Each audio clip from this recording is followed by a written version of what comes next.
Hello everyone, সবাইকে স্বাগতম শিখন ল্যাবে। আজকে আমরা নবম দশম শ্রেণীর সাধারণ গণিতের দ্বিতীয় অধ্যায় সেট ও ফাংশনের অনুশীলনী 2.1 প্রথম দিকের যে বহু নির্বাচনী গুলো আছে 1 থেকে 9 পর্যন্ত, ওই বহু নির্বাচনী বা এমসিকিউ গুলা নিয়ে আলোচনা করব। ঠিক আছে? তাহলে আমরা যদি প্রথম কোয়েশ্চেনে যাই, কি বলছে দেখো। আমাকে বলছে কি 8-এর গুণনীয়ক সেট কোনটি। এখন গুণনীয়ক বলতে কি বোঝে, আমি এত বইয়ের ভাষায় বুঝাইতে পারি না, বইয়ের ভাষায় বুঝাইতেও পারবো না। আমি আমার মতো করে তোমারে বোঝানোর জন্য যতটুকু দরকার আমি ততটুকুই বলবো। দেখো, 8-এর গুণনীয়ক বলছে। গুণনীয়ক মানে কি?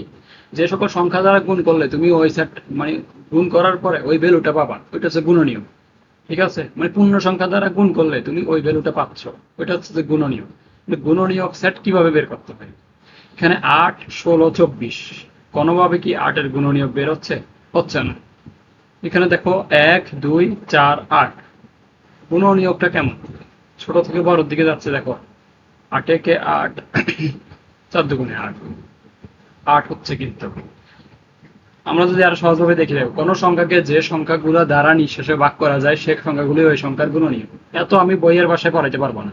এখানে মেন জিনিস হচ্ছে যে 8-এর গুণনীয়ক হচ্ছে। 8-এর গুণনীয়ক কোনটা? 8 একে 8, 4 দুগুণে 8। আর কিভাবে হচ্ছে, মানে যে সকল সংখ্যা দ্বারা গুণ করলে তুমি 8টাকে পাচ্ছ, তো এইগুলো হচ্ছে কি ওই 8-এর জন্য গুণনীয়ক, তাই না? তাহলে এখানে 8-এর গুণনীয়ক কি কি পাইতেছো? 1, 2, 4, 8। এটাই তো দেওয়া আছে, চারটা ভ্যালু।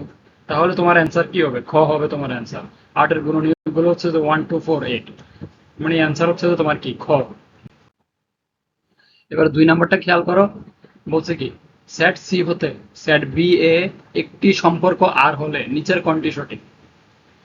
সি হতে বি, সি হতে সেট বি মানে কি? C cross B, C cross B. Set C হতে সেট বি মানে কি? C cross B. এর মধ্যে একটি সম্পর্ক যদি আর হয়, একটি সম্পর্ক যদি আর হয়, তাহলে সম্পর্ক কোনটা হবে? সম্পর্ক যদি একটা আর হয় এর, তাহলে আর হবে কি? আর হবে এই সি ক্রস বি এর একটা উপসেট। আর হবে কি? সি ক্রস বি এর একটা উপসেট। তাহলে আর সাবসেট সি ক্রস বি, এটাই হবে তোমার অ্যান্সার। মানে কি তোমাকে বলছে কি সেট সি হতে সেট বি, তার মানে সি ক্রস বি। এই সি ক্রস বি এর একটা সম্পর্ক আর, তার মানে কি সি ক্রস বি এর সাথে ওর একটা সম্পর্ক। তাহলে যখন বলবো একটা সম্পর্ক যদি আর হয়, আর হবে কি? সি ক্রস বি এর একটা উপসেট। সি ক্রস বি এর একটা উপসেট, তাহলে আর subset of C cross B, এটা হবে তোমার অ্যান্সার। এরপরে দেখো 3 নম্বরে খেয়াল করো কি বলছে। এ হচ্ছে যে 1, 2, বি হচ্ছে যে 2, 5 হলে power of A intersection B বের করতে বলছে।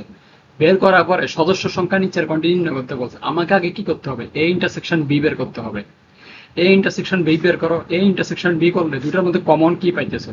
এটাতে 2 পাচ্ছ, এটাতে 2 পাচ্ছ, তাই না? তাহলে power of A intersection B করলে কি আসতেছে? Power of 2। পাওয়ার অফ 2 মানে কি? 2, ফাঁকা সেট, দুইটা উপাদান পাবা। দেখো এ কমা বি, এ কমা বি। এবার এ ইন্টারসেকশন বি এর জন্য কি পাচ্ছ? 2 পাইছো শুধু। তাহলে power of B, power of A intersection B মানে কত? 2 এবং ফাঁকা সেট, তাই না? এটাই তো বাবা, তুমি তো এগুলো জানোই, সাধারণ প্রসেস এগুলো। তো এখানে তুমি উপাদান কয়টা পাইছো? একটা, দুইটা। তো 2, খ হবে তোমার অ্যান্সার। সদস্য সংখ্যা হচ্ছে কয়টা? দুইটা। 4 নম্বরে দেখো কি বলছে। নিচের কোনটি x belongs to N. N মানে কি? স্বাভাবিক সংখ্যা। তো স্বাভাবিক সংখ্যা বলছে এবং বলছে 13 থেকে বড় 17 থেকে ছোট এক্স এর ভ্যালু গুলা হবে। 13 থেকে বড় 17 থেকে ছোট ভ্যালু গুলা কি কি? 14, 15, 16, এই তিনটা, তাই না? এবং এক্স হইতে হবে মৌলিক সংখ্যা। 14, 15, 16 এর মধ্যে কোন মৌলিক সংখ্যা আছে? কোনো মৌলিক সংখ্যা নাই। সেটটিকে তালিকা পদ্ধতিতে প্রকাশ করতে বলছে। সাধারণ হিসেবে আমি বুঝতেছি 13, 14, 14, 15, 16-র মধ্যে কোনো মৌলিক সংখ্যা নাই, তার মানে এটা হবে অবশ্যই ফাঁকা সেট। দেখো 13 থেকে বড় 17 থেকে ছোট স্বাভাবিক সংখ্যা কি কি? 14, 15, 16, যার কোনোটি মৌলিক সংখ্যা নয়, সুতরাং এই সেটটির কোনো উপাদান বিদ্যমান নেই। সুতরাং তালিকা পদ্ধতিতে সেটটি হবে কি? ফাঁকা সেট। ক নাম্বারটা হবে তোমার অ্যান্সার। 5 নাম্বারটা খেয়াল করো। A union B, A B C হলে তোমার এ বলে দিছে কি? এ কমা বি এবং বি বলে দিছে এ বি সি। তাহলে দেখো এ, এ বি এবং এ বি সি, এই দুটার মধ্যে এ ইউনিয়ন বি যদি করি আমি, এ ইউনিয়ন বি করলে সবগুলো উপাদান চলে আসবে না? সবগুলো উপাদান চলে আসলে কি হবে? এ বি সি। তাহলে এই ফরম্যাটটা মিলতেছে? মিলতেছে। এরপরে বলছে কি এ হচ্ছে যে এ বি সি, বি হচ্ছে যে বি সি। এখন এ এবং বি, এই দুইটার মধ্যে যদি আমি এ ইউনিয়ন বি করি, তাহলে তুমি কি পাবা? এ বি সি, এই সেটটা পাবা, তাই না? আগের ফরম্যাট যেটা ছিল এটাই পাবো। এন্ড 3 নম্বরে বলছে কি, এ হচ্ছে যে এ কমা বি, বি হচ্ছে যে সি সেট।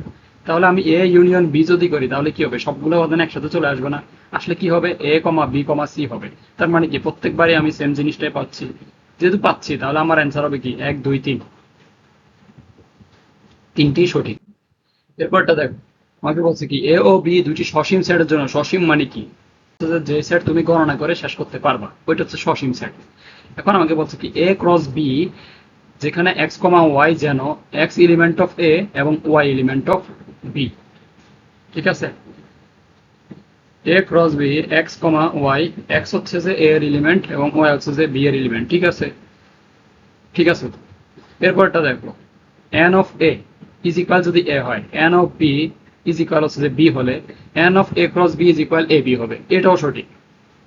তারপর হচ্ছে যে এ ক্রস বি এর প্রতিটি সদস্য একটি ক্রোমোজোম, অবশ্যই ক্রোমোজোম হবে। তুমি যদি এ ক্রস বি করো, এ ক্রস বি এর একটা ভ্যালু থাকবে না, যেমন এ এর উপাদান যদি 2 3 হয়, বি এর উপাদান যদি 2 3 হয়, তাহলে তুমি যদি ক্রস গুণন করো 2 2, তারপর হবে 2 3, এরকম ক্রস গুণন করলে কি হবে, প্রতিটা ক্রোমোজোম হিসেবে থাকবে না, কারণ ক্রস গুণ মানেই তো ক্রোমোজোম, ক্রোমোজোম হয়ে থাকতেছে। তার মানে 1 2 3 তিনটাই সঠিক এখানে।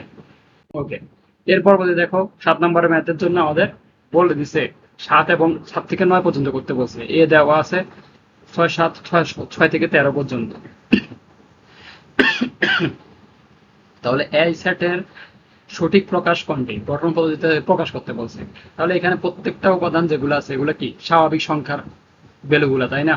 তাহলে এক্স এলিমেন্ট অফ এন পর্যন্ত ঠিক আছে, যেন এটা কি 6 থেকে বড় বলছে, কিন্তু আমার তো এখানে 6 আছে, তার মানে প্রথমটা ধরে বাদ, প্রথমে বাদ। এরপরটা বলছে কি 6 এর সমান, এরপরটা বলছে কি 6 এর সমান এবং 6 থেকে বড়। ঠিক আছে, 6 এর সমান এবং 6 থেকে বড় হইতেছে, 6 থেকে বড় এবং 6 এর সমান হইতেছে। এরপরে বলছে 13 থেকে ছোট, কিন্তু আমার তো 13 আছে, 13 এর সমান হওয়ার কথা, 13 থেকে ছোট বলছে, তার মানে খ নাম্বারটা হবে না। গ নাম্বারে দেখো 6 এর সমান এবং 6 থেকে বড়, ঠিক আছে। এরপরে বলছে 13 এর সমান 13 থেকে ছোট, এটাও ঠিক আছে, তার মানে আমার গ নাম্বারটা হবে রাইট অ্যান্সার। এরপরে দেখো 8 নাম্বারটা কি বলছে, এই সেটের মৌলিক সংখ্যাগুলোর সেট নির্ণয় করতে বলছে। এই সেটের মধ্যে মৌলিক সংখ্যা কোনগুলা, মৌলিক সংখ্যা হচ্ছে যেগুলোকে অন্য কোনো সংখ্যা দ্বারা গুণ করলে আমি পাবো না, ওইগুলো তো মৌলিক সংখ্যা, তাই না? এখন দেখো মৌলিক সংখ্যা কি কি, এখানে 6 কোনো মৌলিক সংখ্যা না, এখানে 7 একটা মৌলিক সংখ্যা, 11 একটা মৌলিক সংখ্যা এবং 13 একটা মৌলিক সংখ্যা, আর বাকিগুলো তোমার কি মৌলিক সংখ্যা নয়। তাহলে অ্যান্সার কি হবে, গ নাম্বারটা হবে তোমার অ্যান্সার। এরপরে দেখো 9 নাম্বারটা কি বলছে, এই সেটের 3 এর গুণনীয়ক গুলোর সেট নির্ণয় করতে বলছে। এই সেটের 3 এর গুণনীয়ক, তো 3 এর গুণনীয়ক কোনগুলা বলতো, এখানে 3 এর গুণনীয়ক কি কি, 6 9 12, তাই না? 3 এর গুণনীয়ক, কিন্তু গুণে 6, তারপর হচ্ছে যে 3 3 9, 3 4 12। তাহলে তুমি এখানে 3 এর গুণনীয়কের সেট পাইতেছো কত, 6 9 এবং 12, এটা হবে তোমার অ্যান্সার ভ। ঠিক আছে, সো আজকে এতটুকু পর্যন্তই, দেখা হচ্ছে আবার পরবর্তী ভিডিওতে।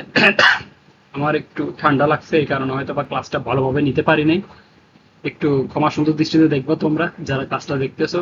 আর যদি তোমাদের কাছে ভালো লেগে থাকে তাহলে তুমি অবশ্যই অবশ্যই তোমার বন্ধুদের সাথে শেয়ার করে দিবা, যারা ফেসবুক থেকে দেখতেছো অবশ্যই ফলো করে দিবা, আর যারা ইউটিউব থেকে দেখতেছো চেষ্টা করবা সাবস্ক্রাইব করে দেওয়া।